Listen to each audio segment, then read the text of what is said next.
नमस्ते दोस्तों, मेरा नाम है सुमन। प्लेनेट हिस्ट्री पर आप सभी लोगों का एक बार फिर से स्वागत है। क्लास 11 के चैप्टर 11 पर हम पार्ट 6 है, पार्ट 2 मॉडर्नाइजेशन। 5 पार्ट हम पहले देख चुके हैं। शुरू होने से पहले मैं आपको एक बार रिक्वेस्ट करूंगी, प्लीज़ लाइक, शेयर और सब्सक्राइब ज़रूर कीजिए। मेरे चैनल को पसंद आती है वीडियोस शेयर कीजिए। तो हम चाइना की हिस्ट्री पर पढ़ रहे थे। जापान ख़त्म कर चुके हैं। चाइना का सेकंड पार्ट है, चाइना और ताइवान इसमें आ जाएंगे। जो इससे पहले हमने देखा था राइज ऑफ कम्युनिस्ट पार्टी और इन चाइना। कम्युनिस्ट पार्टी कैसे आई थी?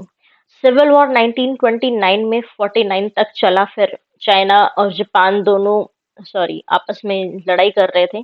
जीएमडी और सीपीसी, ये है गोमिंदांग नेशनलिस्ट पार्टी थी और सीपीसी कम्युनिस्ट पार्टी थी। इन दोनों के बीच में आपस में विचारधाराओं का जो टकराव था उसे सिविल वॉर का नाम दिया है। CPC was trying to start a socialist revolution in areas where it was dominant. Shanghai और वुहान यहाँ पर डोमिनेंट थी और सोशलिस्ट रेवोल्यूशन शुरू करने की वहां पर उन्होंने पूरी कोशिश की कि धीरे धीरे ये जो विचारधारा है वो कम्युनिस्ट विचारधारा यहाँ पर स्टेब्लिश हो जाए। चियांग काई शेक जो थे वो कम्युनिस्ट के बहुत ज्यादा अगेंस्ट थे। सीपीसी अपने अर्बन स्ट्रॉन्गहोल्ड से रूरल की तरफ भी मूव करने लगी, लोगों को अपनी तरफ झुकाने लगी। CCP was founded in 1921। ये हमने पहले देखा, 1921 में बनी थी, माओ जेडोंग ने बनाई थी।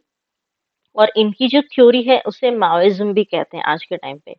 इंडिया में भी काफी लोग हैं जो माओ की विचारधारा को सपोर्ट करते हैं। कुछ लोग वो उन्हें बोलते हैं माओइज्म, ठीक है, माओवादी। Mao Zedong emerged as a major leader of the CCP. Mao Zedong CCP के मेजर लीडर बनकर उभरे। अब ये जो विचारधारा, कम्युनिस्ट विचारधारा, ये रशिया से आई थी, ठीक है। रशिया में रेवोल्यूशन वर्किंग क्लास लेकर आई थी सिटीज में, लेकिन माओ बोलते थे उन्होंने अलग एक रास्ता अपनाया, थोड़ा सा revolutionary programme on the peasantry. Revolution peasantry लेकर आएगी। Mao and the communists camped at Jiangxi from 1928 to 1934 for securing them from Kuomintang attacks. अब ये कुओमिंतांग पार्टी थी जो थे, वो कम्युनिस्ट को ये था कि इन लोगों को खत्म कर देना, या तो ये अपनी विचारधारा छोड़ दें या फिर इनको अपनी जिंदगी छोड़नी पड़ेगी। उनको ढूंढ ढूंढ के मारते थे, ठीक है। तो ये छुपते रहते थे। अपना जियांगशी में ही इन्होंने पहला कैंप बनाया था, वहां पर इन्होंने बेस अपना बनाया 1928 से 34 तक। और बचते रहे थे ये गोमिंदांग के अटैक से। In a survey in 1930 in Jiangsu, Mao Zedong looked at everyday commodities such as salt and soybeans, at the relative strength of local organizations, at petty traders and craftsmen, ironsmiths and prostitutes, and the strength of religious organizations to examine the different levels of exploitation. अब ये माओ Zedong जो थे ना, इन्होंने एक ये काम अच्छा किया कि इन्होंने लोकल लोगों के पास जा जाकर उनकी प्रॉब्लम्स को समझा, उनकी ज़रूरतों को समझा, और जो ट्रांसफॉर्मेशन सोसाइटी में चाहिए है उसको नज़दीक से जानने की कोशिश की, ठीक है। बेसिक चीज़ें हैं लोगों की, वो बहुत ही अच्छी तरीके से कैसे पूरी हो सकती हैं। He gathered statistics of the number of peasants who had sold their children and found out what price they received. Boys were sold for 100 to 200 yuan, but there was no instances of the sale of girls because the need was for hard labor, not sexual exploitation. अपने बच्चों को बेचते थे तो किस price पे बेच रहे हैं? क्योंकि काम के लिए उनको चाहिए तो बच्चों को बेच देते थे। हार्ड लेबर ज्यादा जरूरी था, गर्ल्स को नहीं होता था ऐसा। It was on the basis of these studies that he advocated ways of solving social problems. Okay. Mao developed his radical philosophy during this time. अब ये माओ है, लोगों से बात करते हुए, उनकी ज़रूरतों को समझते हुए, सोसाइटी में क्या चेंज आना है, ये अपनी फिलोसफी माओ ने इसी टाइम पे बनाई थी, लोगों से मिल मिलकर। Peasant Soviet was formed and lands were confiscated and distributed among peasants. जहाँ पर माओ स्ट्रॉन्ग थे वहाँ पर उन्होंने ये चीजें की थी। He encouraged the organization of women's associations. Women's के बारे में भी विचारधारा दोनों पार्टीज की अलग अलग थी। He brought a new marriage law that forbade arranged marriages.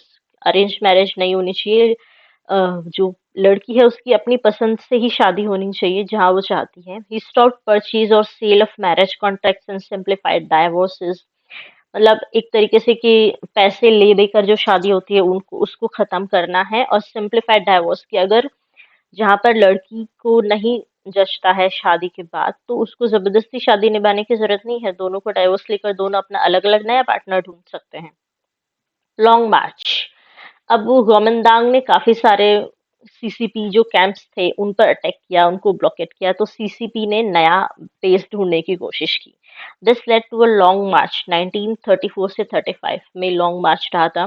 Communist history में इसे बहुत ही बढ़ चढ़ाकर लिखा जाता है। From their base to Shanxi covering 6,000 miles at their new base at Yan'an. They developed three programs to end warlordism, carry out land reforms and fight imperialism. ये तीन प्रोग्राम्स उन्होंने रखे जहां जहां पर ये जा रहे थे वहां पे लोगों के सामने। During the war with Japan जो communist and the Kuomintang were together. अब इसके बाद जापान वगैरह अटैक करते हैं तो कम्युनिस्ट और गोमिंदांग ने एक साथ फिर बाद में काम किया फिर से। लेकिन जैसे ही 1945 में सेकेंड वर्ल्ड वॉर खत्म हुआ, जापान हार गया, यूएसए ने बॉम्ब गिराए जापान पर, तो उसके बाद फिर से चाइना जो था वो पूरा का पूरा एक कंट्री बन गया, उसको सभी चीजों से छुटकारा मिल गया। और इस वॉर के खत्म होती कम्युनिस्ट जो थे वो गोमेंदांग को डिफीट कर दिया और पूरा का पूरा पावर अपने हाथ में ले लिया। ठीक है, ये है इनका लॉन्ग मार्च का पूरा एरिया, बहुत बड़ा। यहाँ पे यनान और ये जो एरियाज है यहाँ पर कम्युनिस्ट उससे पहले स्ट्रॉन्ग होल्ड्स में थे। ठीक है, photographs of soldiers on the long march reclaiming wasteland 1941. Establishing of the new democracy 1949 to 65, the People's Republic of China was established in October 1949. ये माओ डिक्लेयर करते हुए कि अब हम पीपल्स रिपब्लिक ऑफ चाइना है, पूरी एक कंट्री है। It was based on the principles of new democracy. वैसे कम्युनिस्ट में पूरा डेमोक्रेसी पूरे फुल फॉर्म में नहीं होती है, थोड़ा सा लिमिटेड होता है। Economy was placed under government control. ये कम्युनिस्ट की खासियत होती है कि इकोनॉमी गवर्नमेंट के कंट्रोल में होती है। प्राइवेट एंटरप्राइज और प्राइवेट ऑनरशिप जो लैंड की होती है वो अबॉलिश कर दी जाती है, हटा दी जाती है। स्टैब्लिशिंग न्यू डेमोक्रेसी, ये थोड़ा सा मैंने एनसीईआरटी का एज इट इज लिया है स्क्रीनशॉट। ये new democracy, it was based on the principles of the new democracy and alliance of all social classes. ये न्यू डेमोक्रेसी है वो सारे सोशल क्लासेस का अलायंस होगा, unlike the dictatorship of the proletariat that the Soviet union said it had established. Soviet union यानी कि Russia में था कि ये डिक्टेटरशिप प्रोलिटेरिएट की होगी। अब ये प्रोलिटेरिएट वर्ड है ये कार्ल मार्क्स ने यूज किया था, इसका मतलब वर्किंग क्लास से है कि वर्किंग क्लास जो अब से पहले झेल रही थी वो अब सत्ता पे आएगी और वो राज करेगी। Working class would replace the repressive government of the propertied class with a revolutionary government and not a dictatorship in the current sense. Karl Marx बोलते हैं कि जो इससे पहले बहुत अमीर लोगों की गवर्नमेंट थी जो रिप्रेसिव थी उसको वर्किंग क्लास हटाएगी और एक रेवोल्यूशनरी गवर्नमेंट बनाएगी, ना कि डिक्टेटरशिप गवर्नमेंट जो कि आज है।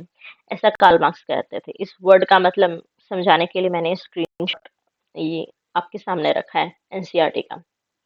ठीक है, अब आगे कुछ रेवोल्यूशन चाइना में, अब करंट चाइना जो अभी है पीपल्स रिपब्लिक ऑफ चाइना, उसके बाद क्या है। ग्रेट लीप फॉरवर्ड मूवमेंट, कुछ रेवोल्यूशंस हुए।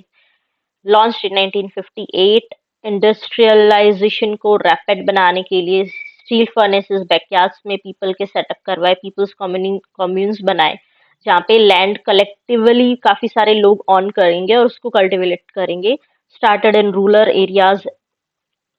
माओ was able to mobilise the masses. Mao में खासियत थी कि वो मासेस को अब उसने पार्टी ने जो गोल सेट किया है उसके लिए लोकल लोगों को राजी कर पाते थे और उनको भी इस चीज के लिए मोटिवेट करते थे कि ये गोल्स हमारे हमको एज अ नेशन अचीव करने हैं। Mao's concern was creating a socialist man. वो सोशलिस्ट मैन क्रिएट करना चाहते हैं जिसके 5 लव हो: fatherland, people, labour, science and public property. Mass organisations उन्होंने फार्मर, वुमेन, स्टूडेंट्स और अदर ग्रुप्स के लिए बनाई कि भाई आपकी जो प्रॉब्लम्स है वो यहाँ पर रखी जाएंगी, उनको सॉल्व किया जाएगा। कम्युनिटी सिस्टम को और मॉडिफाइड किया कि अब ये इंडस्ट्रियल तरीके से थोड़ा अनयूजेबल है तो इसको और मॉडिफाई करके रखा जाएगा। मतलब इकोनॉमिकली इन्होंने हमेशा कोशिश की कि कंट्री स्ट्रांग रहे। जहां पर थोड़ा मॉडिफाई करने की जरूरत है वहां पे नई चीजें डाली। ग्रेट प्रोलिटेरियन कल्चरल रेवोल्यूशन 1965 में आया। इसने कंसेप्ट जो सोशलिस्ट मैन का माओइज्म में रखा था, उसके काफी क्रिटिक्स आए, उसमें कॉन्फ्लिक्ट्स आए। लेकिन माओ को ये पसंद नहीं था कि भाई उनके लिए जो कम्युनिस्ट विचारधारा है वो ज्यादा इम्पोर्टेंट है। उन्होंने रेड गार्ड्स को लिया, जो स्टूडेंट्स और आर्मी थे उनकी रेड ड्रेसेस होती थी, उनको रेड गार्ड्स बोलते थे। बोला कि इनको यूज किया against old culture, old customs, old habits, मतलब पुरानी सारी चीजों को उठा के फेंक दो।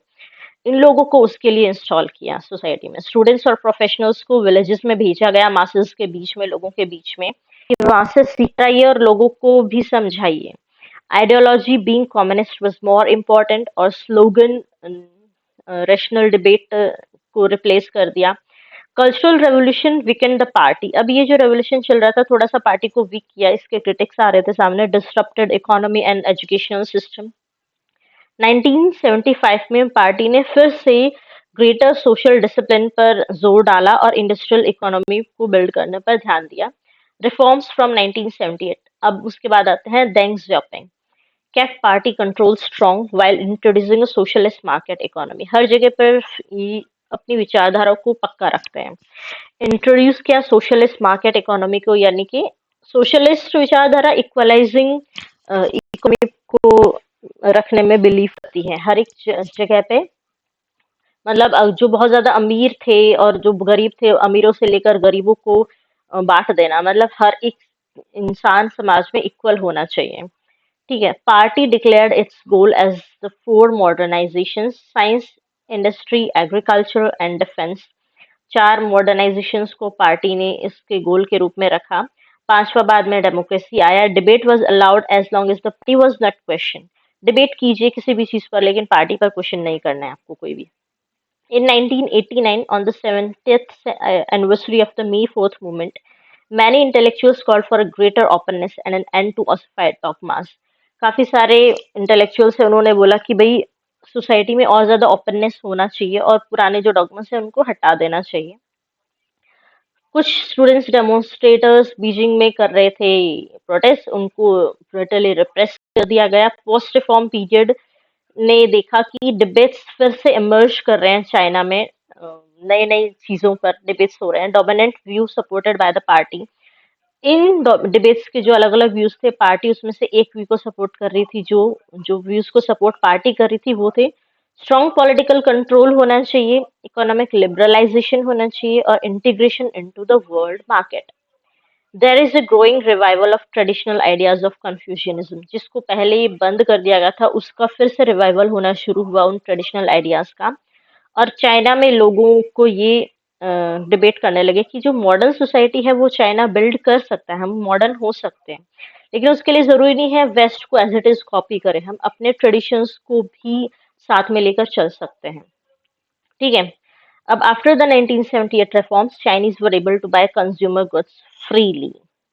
स्टोरी ऑफ ताइवान, ये लास्ट आता है। अब जो देखो, अम, दो चीजें थी: पीपल्स रिपब्लिक ऑफ चाइना जो 1949 में चाइना बन गया था, और रिपब्लिक ऑफ चाइना जो 1911 में था। ये दोनों पार्टीज अलग अलग थी, एक थी नेशनलिस्ट और एक थी कम्युनिस्ट। जैसे ही कम्युनिस्ट 1949 में चाइना पे सत्ता में आए, उन वो जो नेशनलिस्ट थे वो भाग के ताइवान चले गए सारे के सारे। ठीक है। ताइवान जापानीज कॉलोनी रहा था 1895 4 से 5 तक। ठीक। कायरो और पोस्टडम प्रोक्लेमेशन 1949। चाइना में फिर से सोवेनिटी आ गई और चाइना एक इंडिपेंडेंट देश पूरा का पूरा अच्छे से बन गया सेकेंड वर्ल्ड वर्ल्ड वॉर खत्म होने के बाद से। GMD under Chiang Kai shek established repressive government. ये ताइवान चले गए और चेंग काइशेक ने वहां पर गवर्नमेंट अपनी बना ली, लेकिन रिप्रेसिव थी। फ्रीडम ऑफ स्पीच लोगों को नहीं दिया, पॉलिटिकल ऑपोजिशन बैन कर दिया, excluded local people from position of power. Local Taiwanese थे उनको पावरफुल पोजीशन से हटा दिया। लैंड रिफॉर्म्स इसने इंट्रोड्यूस किए, प्रोडक्टिविटी इंक्रीज की, इकोनॉमी को मॉडर्नाइज किया, मतलब बाकी चीजें की, लेकिन अपना पूरी तरीके से कंट्रोल रखा कि सिर्फ मैं जो बोल चाहूंगा वही होगा। ठीक है। लेकिन 1975 में chiang kai-shek की डेथ हो गई। उसके बाद ताइवान में डेमोक्रेसी आया, ट्रांसफॉर्म हुआ। उससे पहले इसका अपना अकेले का राष्ट्र था, ठीक है। ये है पीपल्स रिपब्लिक ऑफ चाइना इधर अंडर कम्युनिस्ट रूल, और यहाँ पे है ये वाला जो आइलैंड है ये ताइवान है, Republic of China under nationalist rule. अब चियांग काई शेक के बाद डेमोक्रेसी आ गई ताइवान में, मार्शल लॉ 1987 से हटा दिया गया जो चियांग काई शेक ने लगाया था, और डेमोक्रेसी होने के बाद फ्री इलेक्शंस हुए, लोकल ताइवानीज को भी जगह दी, आप भी पावर में आइए, सीट लीजिए। और चाइना, लेकिन क्या अब ये ताइवान जो है, अभी चाइना और ताइवान का डिस्प्यूट क्या चलता है कि चाइना बोलता है कि ताइवान हमेशा से चाइना का पार्ट रहा है और हम एक ही देश हैं। ये जो है ताइवान, ये प्रोविंस है चाइना का ही, एक स्टेट है चाइना का ही। लेकिन ताइवान बोलता है कि हम अलग देश हैं। पहले ये पीपल्स रिपब्लिक ऑफ चाइना खुद को बोलते थे, और रिपब्लिक ऑफ चाइना ताइवान खुद को बोलता था कि हम असली चाइना हैं, क्योंकि पहले हम स्टेब्लिश हुए थे। आज की डेट में जो यहाँ के प्रेसिडेंट है वो रिपब्लिक ऑफ चाइना की बजाय खुद को अब ताइवान बोलने लगी कि हम ताइवान है और हम अलग देश हैं। लेकिन चाइना इस चीज को अनुमति नहीं देता है। ये बोलता है कि हम सेमी ऑटोनोमस ताइवान हम एक्सेप्ट कर सकते हैं कि भाई ठीक है, आपके कुछ स्पेशल आपको अलग जगह दी जाएगी, लेकिन आप चाइना से अलग नहीं हो सकते, ये चाइना ही है, ठीक है। Reunification with China remains a contentious issue, आज तक अभी भी यही बना हुआ है। और वन चाइना पॉलिसी जो है प्रैक्टिस में है अभी भी, चाइना और ताइवान एक ही कंट्री माने जाते हैं। उसमें से देखो, territories controlled by People's Republic of China, ये पीआरसी है ये वाला, और ये छोटा सा नीले रंग का है, ये है आरओसी रिपब्लिक ऑफ चाइना, यानी कि ताइवान। अब जो कंट्रीज जितने भी डिप्लोमेटिक रिलेशंस है, चाइना बोलता है कि आप अगर ताइवान को एज अ कंट्री अलग से उसको ट्रीट करेंगे, उसके साथ अलग से डिप्लोमेटिक रिलेशंस बनाएंगे, तो ये हम चीज बर्दाश्त नहीं करेंगे। तो जो कंट्रीज जो सिर्फ पीआरसी को रिकॉग्नाइज करती हैं कि भाई ये दोनों की दोनों एक ही कंट्री हैं, वो ये ऑरेंज में है। यहाँ पर देखिए इंडिया इधर है, यहाँ पर ये सारी मुस्लिम कंट्रीज हैं, ये यूरोप की कुछ कंट्रीज हैं, और ये साउथ अफ्रीका है, ठीक है। Countries recognize PRC with informal ROC relations. अब पीआरसी को रिकॉग्नाइज मतलब कि भाई पीआरसी है, यानी कि चाइना ही मेन कंट्री है, लेकिन कुछ थोड़े बहुत इंफॉर्मेशन इनफॉर्मल छोटे मोटे रिलेशंस वो ताइवान के साथ भी अलग से रखते हैं, डिप्लोमेटिक रिलेशंस थोड़े बहुत अलग से उसको नहीं मानते कंट्री। वो है ये ग्रे कलर में है, जिसमें इंडिया आता है, यहाँ पर अरब आता है, कुछ यहाँ की कंट्रीज आती हैं, ये रशिया आता है, कुछ यूरोप की कंट्रीज आती है, और अमेरिका। अमेरिका शुरू में चाइना के साथ में था, लेकिन अब अमेरिका जो है वो अलग से ताइवान के साथ रिलेशंस बनाना शुरू कर दिया है जब से कोरोना वगैरह हुआ है। चाइना के साथ उसने विश्वास हटा लिया है। अब ये प्रॉब्लम चाइना और अमेरिका के बीच में चल रही है कि आप अलग से जाके ताइवान के साथ क्यों कांटेक्ट कर रहे हैं, डिप्लोमेटिक रिलेशंस, वो अलग देश थोड़ी है, वो तो चाइना का हिस्सा है, आप वहां क्यों जा रहे हैं। कंट्रीज रिकॉग्नाइज आरओसी ओनली, ये कुछ एक दो कंट्रीज हैं थोड़ी बहुत, जो क्या होती है कि भाई हम तो इसी को मानते हैं, ताइवान को ही अलग देश है, ठीक है। तो ये अब लास्ट में टाइमलाइन एनसीईआरटी में दिया है जापान और चाइना में, इसको डिस्क्राइब करने की बहुत ज्यादा जरूरत नहीं है, सिर्फ देख सकते हैं 1603 में तोकुगावा था, और यहाँ पे शिंग डायनेस्टी थी, यहाँ पे ओपियम वॉर हो रहे हैं, जापान का ये सारा है, स्क्रीनशॉट लेके रख लीजिए, अदरवाइज आप पीडीएफ में देख लेना। ये जो कॉम्पिटेटिव एग्जाम्स में इनके सीक्वेंस आते हैं, आपको ये ईयर नहीं देगा, यहाँ पे आने वाली दो तीन चीजें इंसिडेंट्स दे देगा कि एक दो तीन चार, ये चार इंसिडेंट्स है, उसमें से कौन सा पहले हुआ था, कौन सा बाद में हुआ था, या फिर ऐसे किसी, जैसे मीजी रिस्टोरेशन, ये मेजी रिस्टोरेशन कौन सी कंट्री से बिलोंग करता है, ये इवेंट जापान है, चाइना है, ताइवान है, कोरिया है, ऐसा अलग अलग नाम देगा। तो इसके लिए भी ये टाइमलाइन आप लोगों को देखना जरूरी है, ठीक है। सेकंड टाइमलाइन ये है आगे की, इससे कोरिया, ये जापान का चल रहा है, और ये इस तरफ चाइना का चल रहा है, ठीक है। ये सारा जापान और चाइना का मैं डिस्क्राइब कर चुकी हूँ, आप स्क्रीनशॉट लेके खाली रख लीजिएगा इसको। ओके, तो यहाँ पर खत्म होता है चाइना और ताइवान। इसके बाद थोड़ा सा पार्ट इस चैप्टर का रह जाता है, उसके बाद 11 क्लास की थ्री नेक्स्ट पार्ट में, आई थिंक 7 पार्ट लास्ट है, उसमें खत्म हो जाएगी। 7 पार्ट में आपको पीडीएफ इन नोट्स का मिल जाएगा। कुछ क्वेरीज हैं तो कमेंट्स में लिख सकते हैं। थोड़ा-सा मैंने जल्दी-जल्दी समझाने की कोशिश की है, 1-2 टर्म्स आपको नहीं आती हैं तो गूगल कीजिए या फिर डिक्शनरी में ढूँढिए इन चीज़ों का मतलब क्या है, ठीक है? आज के लिए इतना ही, टाटा, बाय-बाय, फिर मिलते हैं नेक्स्ट लास्ट पार्ट में क्लास 11 के।